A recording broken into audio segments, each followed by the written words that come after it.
여러분, 잠깐 눈을 감아 보십시오. 빗소리가 들립니까? 처음엔 부드럽게 시작되는 빗소리가 점점 세지더니 이내 쏟아붓는 소리로 바뀝니다. 지붕을 두드리는 소리가 아니라 온 세상을 집어삼킬 듯한 폭우입니다. 빗줄기가 굵어질수록 바람도 함께 몰아칩니다. 나뭇가지가 휘청이고 길가의 풀들이 납작하게 눕습니다. 강원도 치악산입니다. 해발 1000m가 넘는 이 산의 자락에는 밤이 되면 사람의 그림자 하나 찾기 어렵습니다. 굽이굽이 이어진 산길은 낮에도 아찔한데 이 폭우 속 밤길이라면 더 말할 것도 없지요.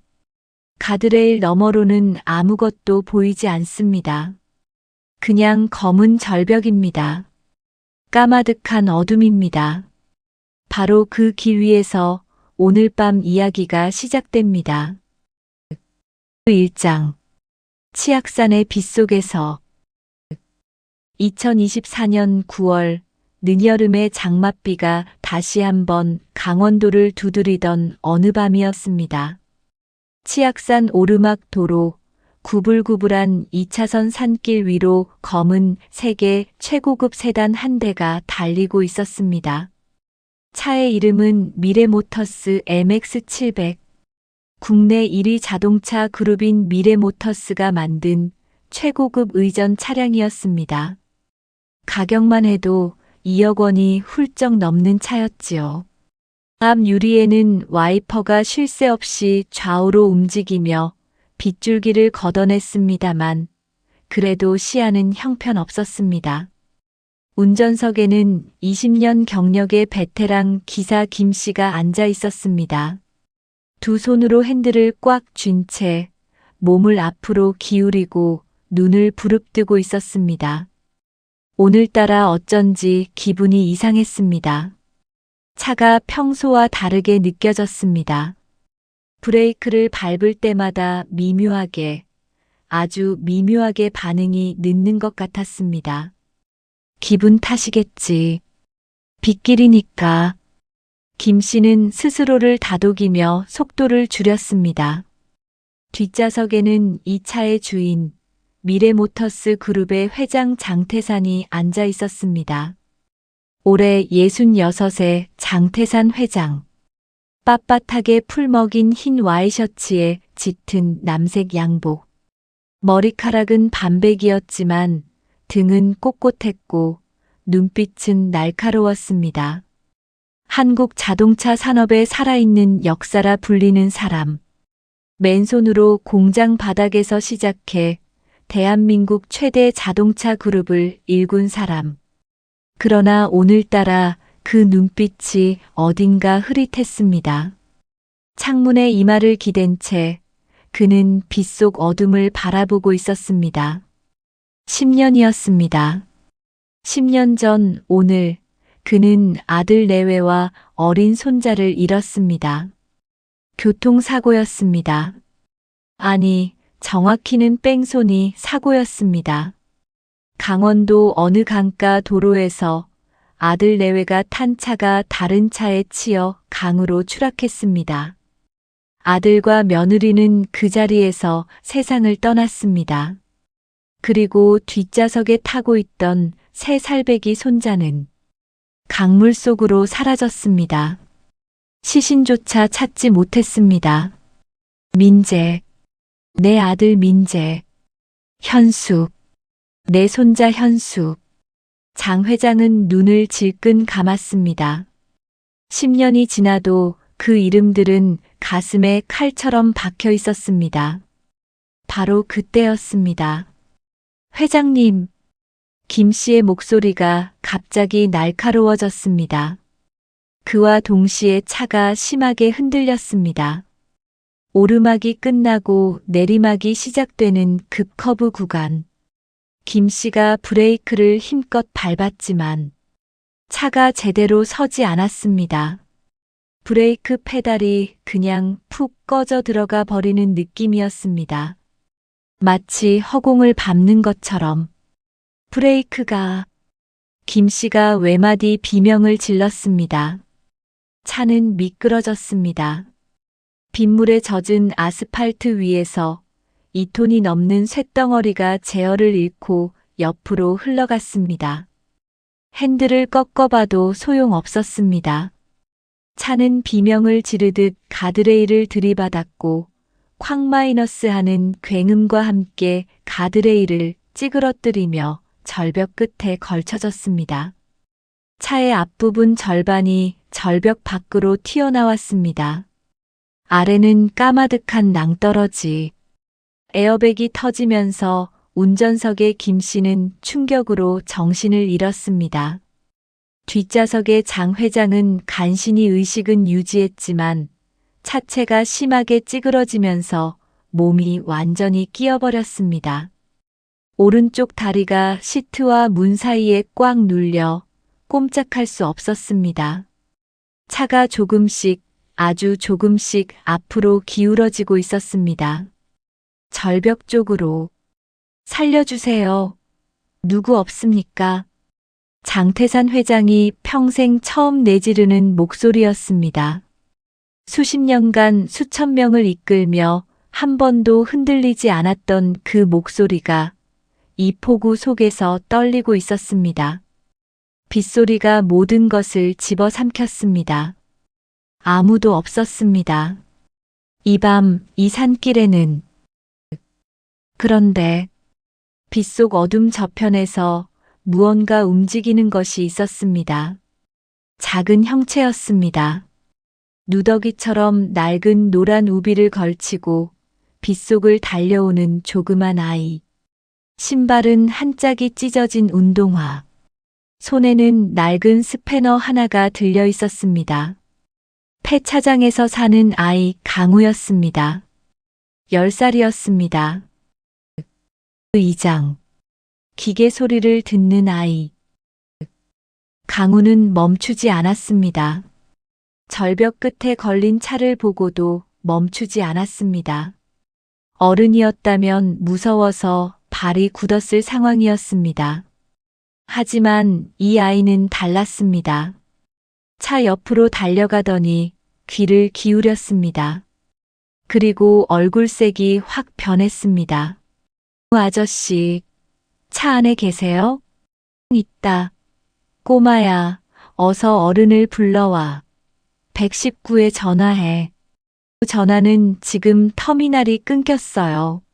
이 산에선 안 터져요. 그리고 지금 그것보다 더 급한 게 있어요. 시동 끄세요. 지금 당장. 뭐? 시동은 이미 완전히 안 꺼진 거예요. 보조 배터리 팩에서 끼릭끼릭 소리가 나고 있어요. 그 소리 들리세요? 그게 배터리 셀이 눌리면서 쇼트나기 직전 소리예요. 30초 있다가 불나요. 장 회장은 순간 멍했습니다. 이 아이가 무슨 소리를 하는 것인지. 10살짜리가 누더기 우비를 입은. 하지만 장 회장은 귀를 기울였습니다. 그러자 들렸습니다. 정말로 차체 어딘가에서 아주 작은 소리가 들렸습니다. 끼릭, 끼릭, 끼릭. 마치 작은 벌레가 쇠를 갉아먹는 것 같은 소리. 시동 버튼이 어딨지? 손이 떨렸습니다. 엄지손가락으로 겨우겨우 시동 버튼을 눌렀습니다. 계기판의 불빛이 꺼졌습니다. 하지만 강우는 이미 차 밑으로 기어들어가고 있었습니다. 빗물이 고인 아스팔트 위에 배를 깔고 손에 쥔 스패너를 이용해 뭔가를 조작하기 시작했습니다. 아이의 혼잣말이 들렸습니다. 배선이 파란 선이 아니야. 미래모터스 MX700은 고전압 차단이 주황색이야. 이 차는 좌측 하단에 있다고 했는데. 있다. 여기다. 탁. 뭔가를 차단하는 소리가 났습니다.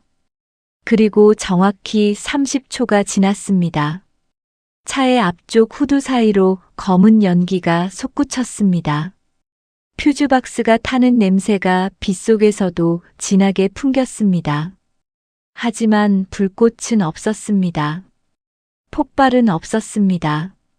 강우가 고전압 라인을 차단해 최악의 사태를 막은 것이었습니다. 마이너스 마이너스 마이너스.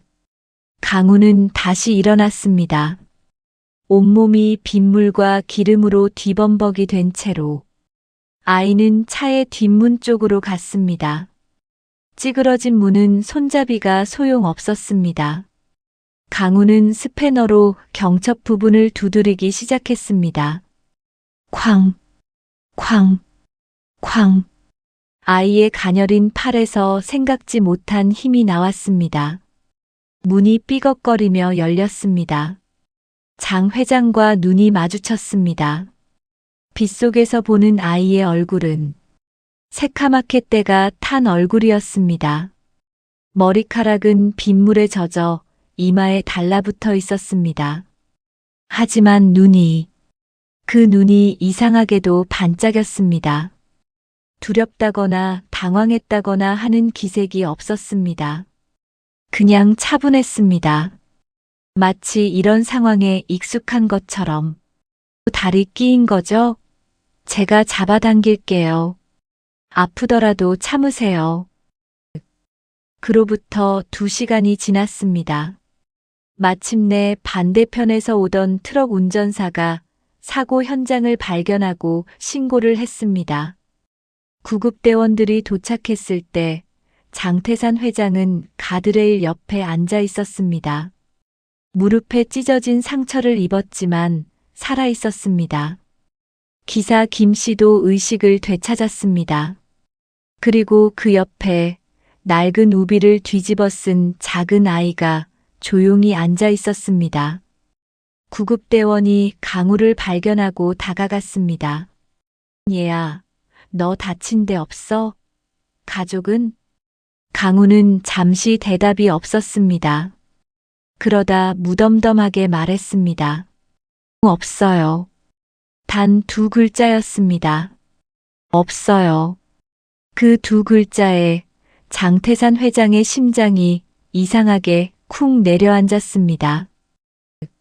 3장. 폐차장의 천재. 병원에서 치료를 받은 장 회장은 경호팀에게 조용히 지시를 내렸습니다. 그 아이가 어디 사는지 알아봐. 이틀 뒤 경호실장 오 부장이 보고를 올렸습니다. 원주시 외곽의 폐차장입니다. 업주가 최 씨라는 70대 노인인데 아이는 7살 때부터 그 노인 밑에 있었습니다. 공식 보호자 등록도 안 된 상태입니다. 학교도 못 가고 있고요. 폐차장 일을 거들면서 밥을 얻어먹는 형편입니다. 장 회장은 잠시 아무 말도 하지 않았습니다. 창밖으로 서울 시내가 내려다 보였습니다. 빌딩 숲이 가득한 풍경. 그 어딘가 수백 킬로미터 떨어진 곳에 고철 더미 사이에서 사는 아이가 있었습니다. 데려와. 마이너스 마이너스 마이너스. 원주 외곽 허름한 마을 끝자락. 장태산 회장의 검은 세단이 폐차장 앞에 멈췄습니다. 녹슨 철문 안으로는 온갖 차들이 산처럼 쌓여 있었습니다. 타다 남은 차, 찌그러진 차, 뼈대만 남은 차. 기름 냄새와 쇠 냄새가 뒤섞인 독특한 냄새가 코를 찔렀습니다. 그 사이 어딘가에서 탕탕탕 하는 금속을 두드리는 소리가 들렸습니다. 회장 일행이 소리를 따라 들어가자 낡은 벤처럼 생긴 폐차 아래에서 2 다리가 삐죽 나와 있었습니다. 강우였습니다. 차 밑에 들어가 뭔가를 분해하고 있었습니다. 오 부장이 헛기침을 했습니다. 강우가 스르륵 차 밑에서 기어 나왔습니다. 얼굴에 기름이 묻어 있었습니다. 손에는 분해한 연료 인젝터 부품이 들려 있었습니다. 강우와 장 회장의 눈이 마주쳤습니다. 강우 조금 놀란 듯 아저씨, 다 나았어요? 내 덕분에. 고맙다. 됐어요. 그냥 당연한 거 한 거예요. 그날 밤 어떻게 알았느냐. 퓨즈박스 문제를. 그리고 브레이크 말이다. 그 차 브레이크 이상을 어떻게 알았어? 강우는 잠시 장 회장을 빤히 쳐다보더니 툭 말했습니다. 들렸거든요. 뭐가? 아저씨 차에서 나는 소리요. 제가 길을 걷다가 아저씨 차 지나가는 소리 들었어요. 브레이크 소리가 이상했어요. 쉬익 하는 소리가 났거든요. 그게 유압호스에서 공기 새는 소리예요. 근데 그냥 낡아서 새는 소리가 아니었어요. 구멍이 뚫린 소리였어요. 뚫린 구멍에서 새는 소리랑 마모돼서 새는 소리는 달라요. 달라. 네. 마모된 건 슉 하고 길게 가요. 근데 구멍 뚫린 건 쉬익 하고 중간에 끊겨요. 누가 일부러 뚫은 거예요. 그 차. 장 회장의 눈빛이 돌처럼 굳었습니다. 차 안에 있는 동안 그도 그 생각을 했었습니다. 단순 사고가 아닐 수 있다는 생각. 하지만 그건 나중에 생각할 문제였습니다. 지금 이 아이가 더 중요했습니다. 기계 공부를 어디서 배웠느냐? 배운 적 없어요. 그냥 들으면 알아요. 들으면 기계가 아프면 소리가 달라져요. 사람도 아프면 목소리가 달라지잖아요. 기계도 마찬가지예요. 저는 그 소리가 들려요. 어디가 아픈지. 장 회장은 아이를 오래 들여다봤습니다. 이 눈, 이 눈빛을 어디서 봤는가. 무언가를 설명할 때 반짝이는 이 눈. 기계 이야기를 할 때 살아나는 이 표정. 심장이 두근거렸습니다. 이 아이가 혹시 폐차장 구석에서 고물상 주인 최 노인이 허리춤에 손을 얹고 걸어왔습니다. 뭐야? 무슨 볼일이 있어서 이런 곳까지. 오부장 미래모터스 장태산 회장님이십니다. 최 노인의 얼굴이 순간 굳었다가 금방 억지 미소로 바뀌었습니다. 아이고, 회장님이요? 이런 누추한 데까지. 그런데 저희 강우가 무슨 잘못이라도. 장 회장 잘못은요. 이 아이 덕분에 제가 살았습니다. 최 노인 눈을 끔벅이며 이 아이를 데려가도 되겠습니까? 며칠만. 최 노인은 잠시 계산하는 눈빛을 했습니다. 그러더니 손을 내저었습니다. 그야. 몇 달이라도 데려가세요. 얘가 밥값은 하지만 학교도 안 보내고 있으니 제가 죄인 같아서. 강우는 그 말을 듣고 아무 표정이 없었습니다. 밥값. 그 노인에게 자신은 밥값을 하는 존재였습니다. 강우는 그냥 가지고 놀던 쇠구슬을 주머니에 집어넣고 일어섰습니다. 언제 다시 와야 해요? 천천히. 그건 나중에 생각하자. 사장. 서울로, 그리고 비밀 지시. 서울로 올라오는 차 안에서 강우는 줄곧 창밖을 봤습니다. 고속도로 풍경이 낯설었습니다. 빠르게 스쳐가는 건물들, 휘황찬란한 불빛들, 폐차장에서는 볼 수 없던 세계였습니다. 장 회장은 아이 옆에 앉아 조용히 관찰했습니다. 지나가는 트럭 소리를 들으며 강우가 중얼거렸습니다. 저 트럭, 오른쪽 앞바퀴 베어링이 나갔어요. 어떻게 알아? 소리가 달라요. 드르르가 아니고 그르르예요. 그르르 하면 베어링이 삐뚤어진 거예요. 장 회장은 오 부장에게 눈짓을 했습니다.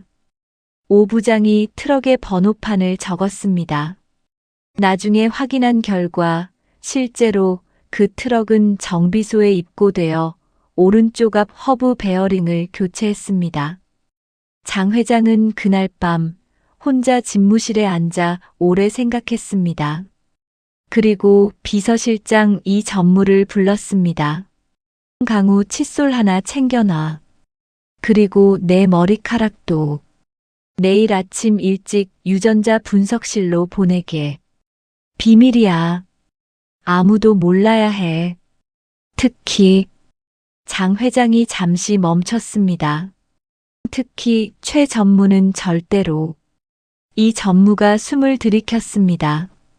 최 전무, 장태산 회장의 형의 아들, 조카였습니다. 장 회장에게 직계 후손이 없어진 뒤로 그룹의 2인자 자리를 꿰차고 앉아 회사를 사실상 운영하고 있는 사람. 차기 회장 자리가 사실상 확정된 것이나 다름없다고 재계에서 수군거리는 사람. 회장님 설마 아직 아무것도 모른다. 조사해봐야 알지. 그리고 이 전무. 네. 10년 전 사고 파일. 다시 꺼내. 5장. 미래모터스 본사의 일상.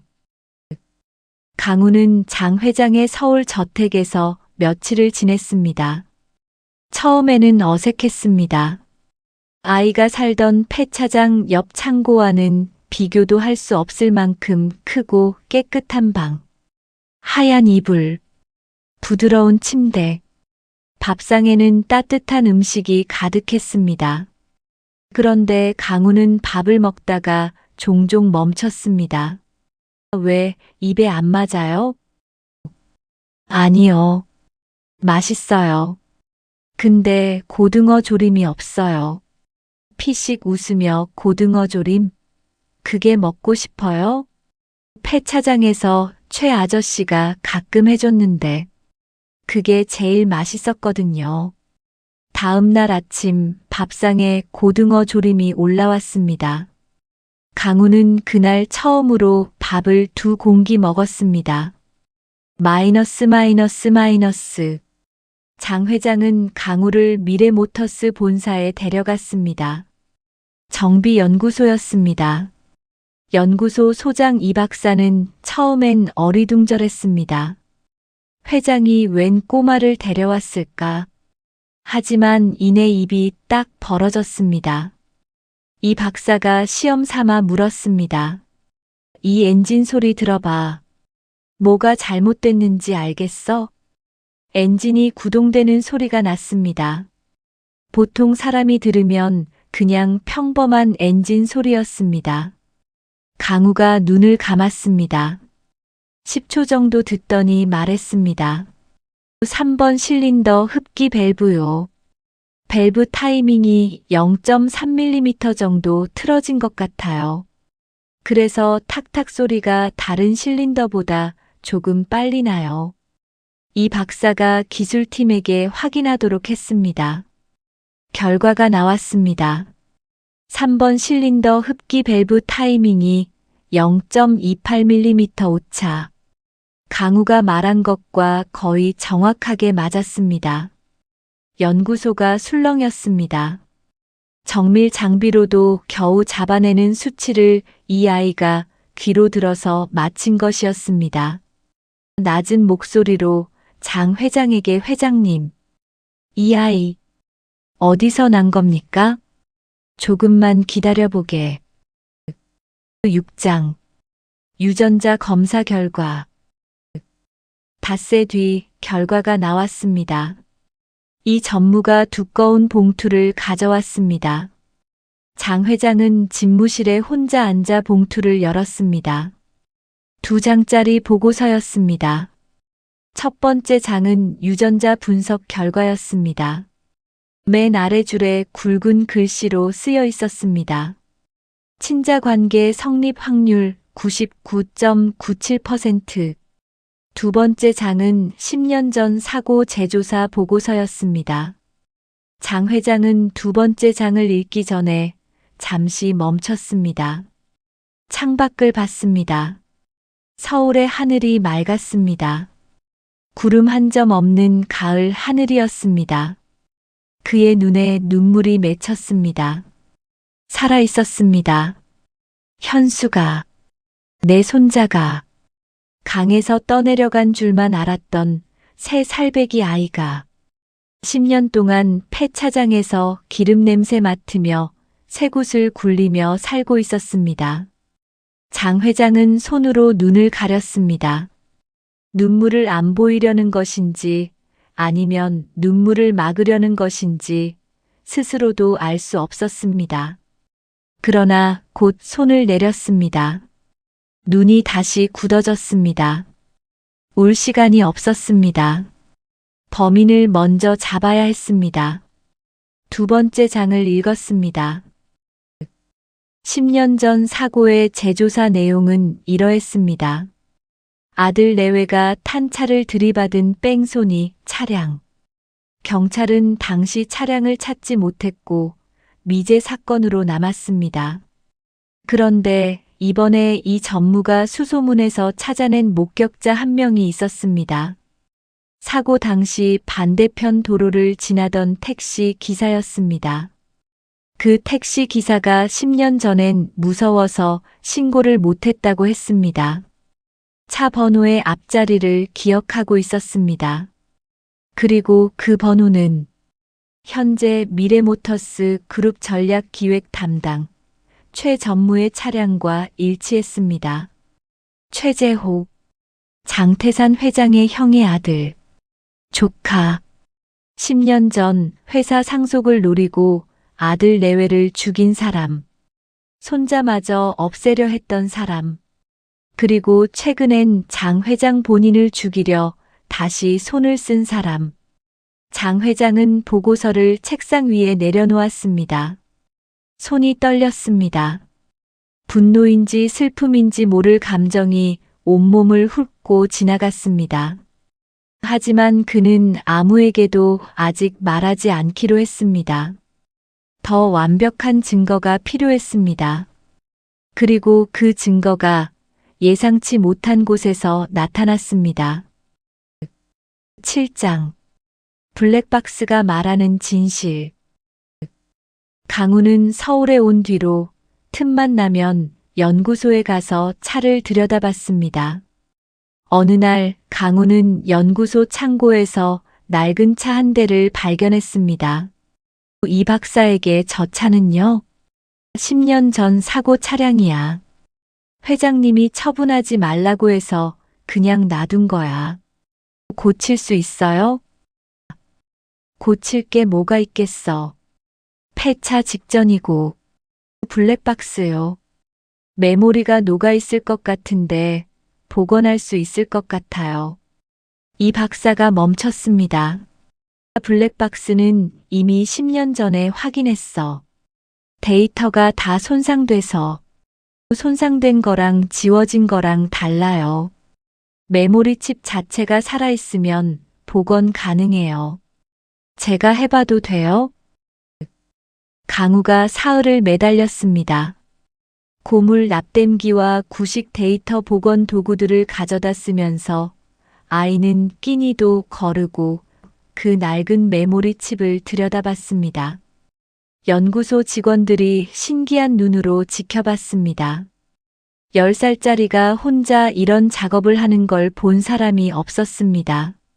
사흘째 되던 날, 이 박사님, 이거 봐주세요. 모니터에 화면이 떴습니다. 잡음이 심하고 불안정하게 끊기는 영상이었지만 분명히 뭔가가 찍혀 있었습니다. 충돌 직전 5초 분량의 영상.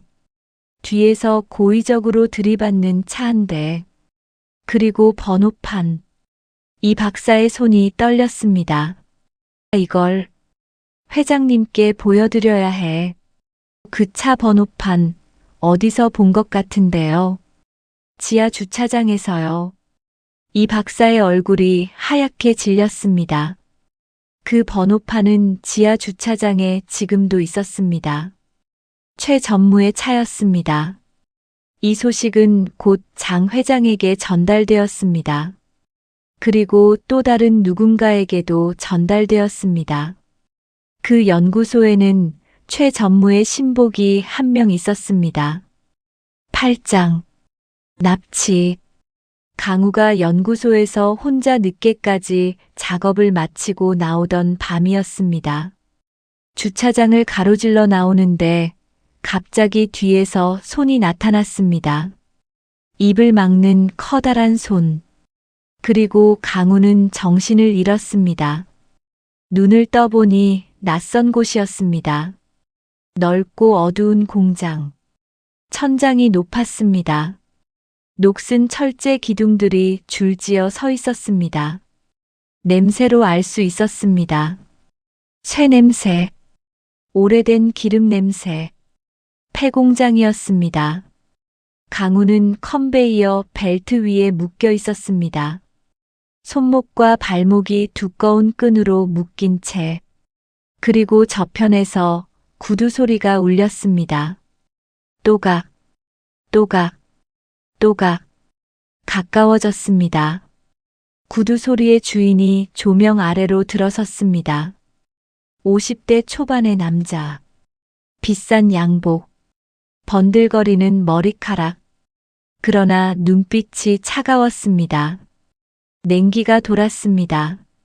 최재호 전무였습니다. 많이 무섭지? 강우는 대답하지 않았습니다. 어디서 굴러온 돌멩이인지 모르겠지만 대단하더라. 블랙박스까지 복원했다니. 그 고물 메모리를. 10살짜리가. 꼬마야. 내 아빠도 차를 참 좋아했다더라. 기계 소리 듣는 천재라고 그랬지. 그 피가 흐르나 보다, 너도. 강우의 눈이 가늘어졌습니다. 똑같이 보내줄게. 기계 사고로. 최 전무가 벽면 제어판 쪽으로 걸어갔습니다. 스위치를 올렸습니다. 웅마이너스 하는 소리가 공장을 가득 채웠습니다. 컨베이어 벨트가 천천히 움직이기 시작했습니다. 벨트 끝에는 거대한 산업용 분쇄기가 있었습니다. 차체를 통째로 갈아버리는 기계. 톱니바퀴들이 맞물리며 돌아갔습니다. 콱가강, 콱가강. 거대하고 규칙적인 소리가 공장을 진동시켰습니다. 최 전무는 뒤돌아보지도 않고 걸어 나갔습니다. 강우는 혼자였습니다. 벨트가 움직이고 있었습니다. 분쇄기까지는 얼마 남지 않았습니다. 9장. 쇠구슬 하나. 강우는 눈을 감았습니다. 무섭지 않다고 하면 거짓말이었습니다. 심장이 빠르게 뛰었습니다. 손바닥에 땀이 났습니다. 하지만 강우는 태어난 뒤로 무서운 상황에 많이 처해봤습니다. 폐차장에서 혼자 자다가 기계가 오작동하는 소리에 깨기도 했고, 겨울에 난방도 없는 창고에서 혼자 버티기도 했습니다. 그 상황들에서 강우를 살린 건 늘 하나였습니다.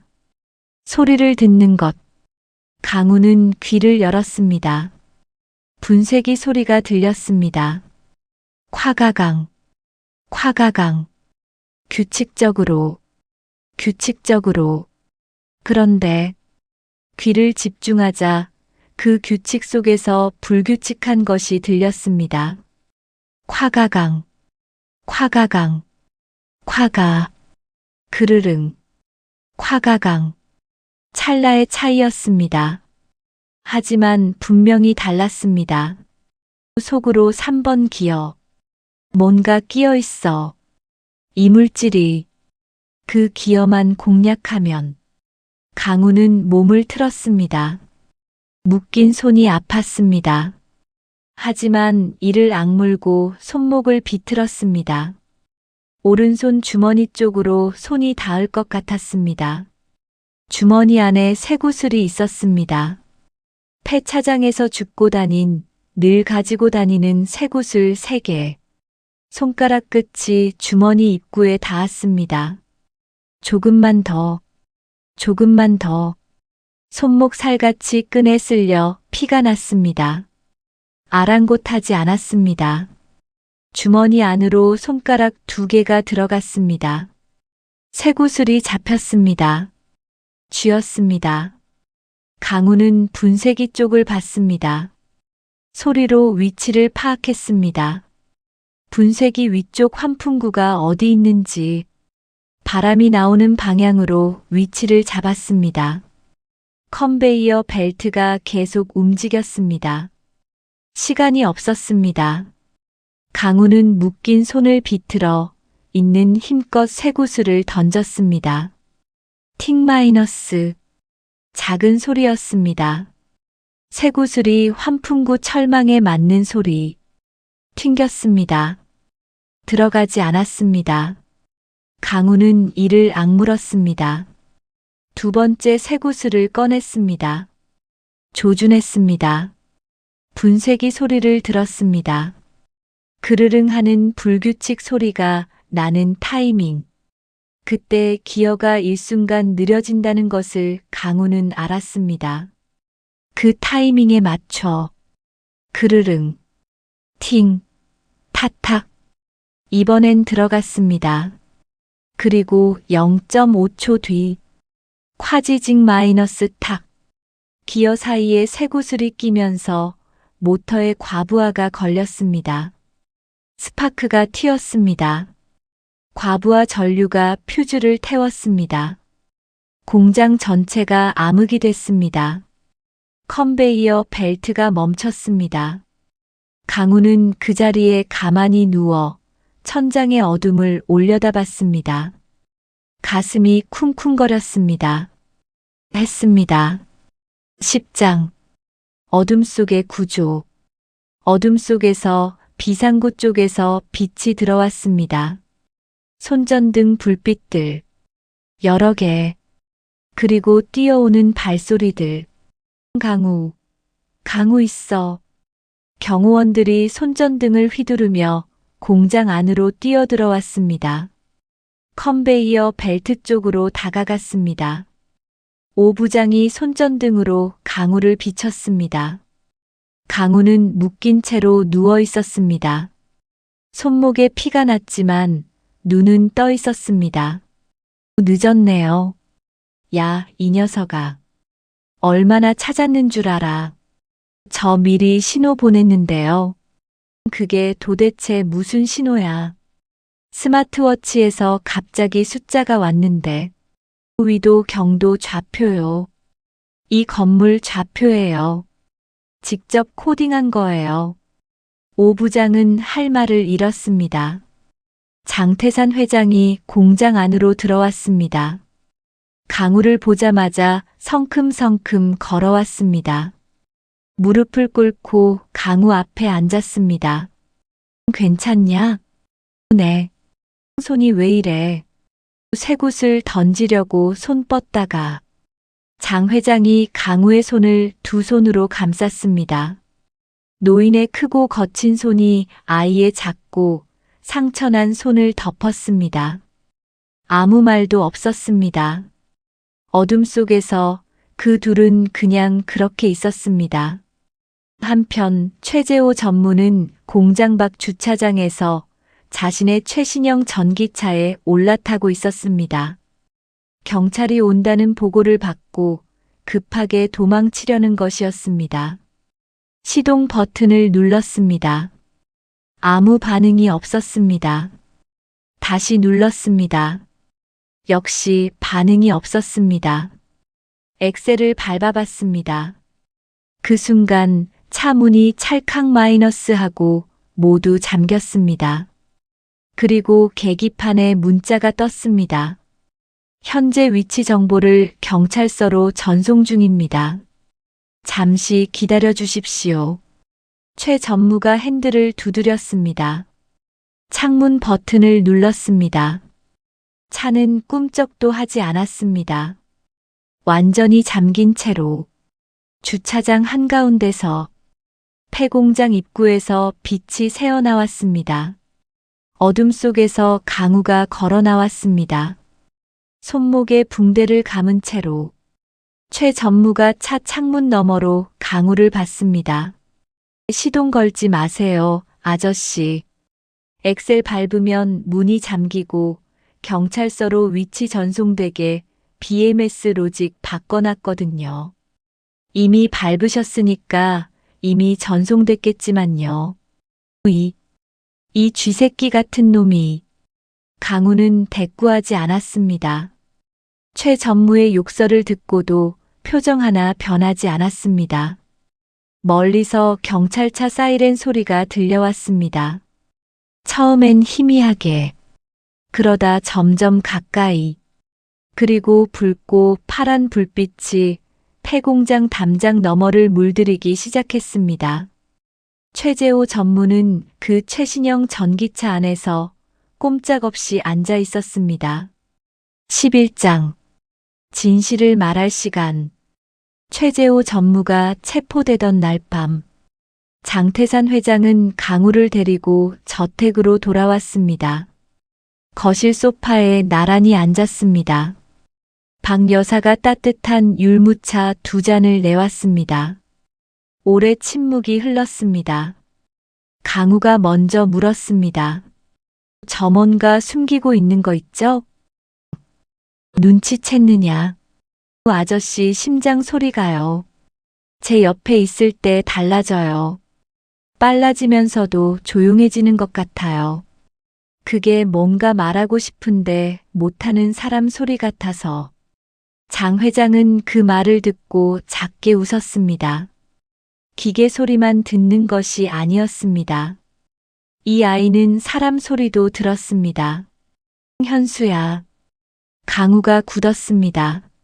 내 이름. 원래 이름이 장현수야. 내 손자야. 강우, 아니 현수는 오랫동안 말이 없었습니다. 그리고 천천히 물었습니다. 아빠 엄마는요? 장 회장이 눈을 감았습니다. 하늘나라에 있다. 10년 전에. 현수는 그 말을 듣고 눈물을 흘리지 않았습니다. 눈물이 없는 아이였기 때문이 아니었습니다. 아빠와 엄마라는 존재를 기억도 못하는 아이였기 때문이었습니다. 눈물을 흘릴 기억이 없었습니다. 그게 오히려 더 슬픈 일이었습니다. 그럼 할아버지예요? 아저씨가. 그래. 현수는 손에 들고 있던 율무차 잔을 내려놓았습니다. 그리고 천천히 장 회장 쪽으로 기댔습니다. 어깨에 머리를 얹었습니다. 아무 말도 없었습니다. 장태산 회장은 그 순간 10년 만에 처음으로 소리를 내어 울었습니다. 12장. 따뜻한 밥상. 그로부터 한 달이 지났습니다. 서울 장 회장 저택의 식당. 커다란 원목 식탁 위에는 화려한 요리 대신 소박한 밥상이 차려져 있었습니다. 흰 쌀밥, 미역국, 그리고 고등어 조림. 깔끔하게 다듬은 머리에 편한 옷을 입은 현수가 식탁 앞에 앉아 있었습니다. 옆에는 장 회장이 앉아 있었습니다. 박 여사가 밥을 한 공기 더 떠왔습니다. 많이 먹어야 해. 키 커야 하니까. 젓가락으로 고등어를 집으며 할아버지도 드세요. 그래. 둘이 함께 밥을 먹었습니다. 숟가락 소리, 젓가락 소리, 국 한 숟가락 뜨는 소리, 평범하고 소소한 소리들이 식당을 가득 채웠습니다. 현수야. 네. 이제 할아버지랑 같이 살자. 더 이상 기름 냄새 맡으면서 창고에서 자지 않아도 돼. 현수는 고등어 한 점을 입에 넣으며 잠시 생각했습니다. 할아버지, 저 부탁이 있어요. 뭐든지 말해라. 뭐든지. 현수 젓가락을 내려놓으며 나중에 커서요. 제가 차를 만들고 싶어요. 차를. 절대 고장나지 않는 차요. 아무리 비가 와도 아무리 산길을 달려도 고장나지 않는 차. 가족을 지켜주는 차요. 그런 차를 만들고 싶어요. 장 회장의 눈이 젖어들었습니다. 민재가 어렸을 때 했던 말이었습니다. 아들이 12살 때 처음으로 공장에 데려갔을 때 했던 말. 아버지, 저 나중에 커서 절대 안 고장나는 차 만들 거예요. 그 말을 들을 때 장 회장이 얼마나 웃었는지, 얼마나 기뻤는지, 그 아들의 아들이 지금 같은 말을 하고 있었습니다. 장 회장은 눈물을 훔쳤습니다. 손등으로 재빠르게. 장 회장 고개를 끄덕이며 그래. 만들어라. 할아버지가 공장 다 줄게. 공장은 필요 없어요. 저 혼자 만들 거니까. 장 회장이 크게 웃었습니다. 오랜만에 듣는 장태산 회장의 큰 웃음소리였습니다. 두 사람이 밥을 먹는 따뜻한 식탁. 그 너머 거실 벽에 걸린 사진 액자들이 보입니다. 제일 왼쪽에는 젊은 시절의 장태산 회장 사진. 공장 작업복을 입고 웃는 사진입니다. 그 옆에는 부부 사진. 잘생긴 젊은 남자와 예쁜 여자. 장민재와 그의 아내. 현수의 아빠 엄마입니다. 그리고 그 옆에 새로 추가된 사진 한 장. 현수가 연구소에서 찍은 사진이었습니다. 기름 묻은 손으로 V를 하며 환하게 웃는 사진. 세 장의 사진이 나란히 걸려 있었습니다. 이어진 것들이었습니다. 끊어진 것 같았지만 사실은 끊어지지 않은 것들이었습니다. 사랑하는 여러분, 욕심은 눈을 멀게 합니다. 최재호처럼 가진 것이 많으면서도 더 가지려는 욕심에 눈이 멀면 결국 자기가 판 함정에 자기가 빠지게 됩니다. 최신 전기차 안에서 자기가 만들려고 했던 기계 사고로 스스로 갇히게 됩니다. 하지만 사랑은 다릅니다. 사랑은 보이지 않는 소리까지 듣게 합니다. 강우가 현수가 기계 소리를 들을 수 있었던 것은 단순히 타고난 능력만이 아니었습니다. 아무도 돌봐주지 않는 폐차장에서 혼자서 살아남기 위해 온 감각을 열어놓고 세상을 들어야 했기 때문이었습니다. 그 간절함이 능력을 만들었습니다. 그리고 장태산 회장이 10년 만에 손자를 찾을 수 있었던 것도 죽을 뻔한 사고 현장에서 아이의 목소리에 귀를 기울였기 때문이었습니다. 황당하고 말도 안 되는 것 같아도 그 작은 목소리를 들었기 때문이었습니다. 기적은 하늘에서 뚝 떨어지는 것이 아닙니다.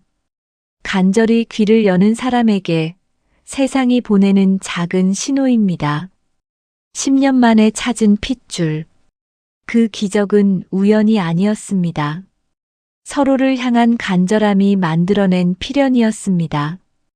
오늘 이야기 여기서 마칩니다. 따뜻한 고등어 조림 한 상처럼 소박하지만 진심이 담긴 이야기였습니다. 끝까지 들어주셔서 진심으로 감사합니다. 다음 이야기에서 또 뵙겠습니다.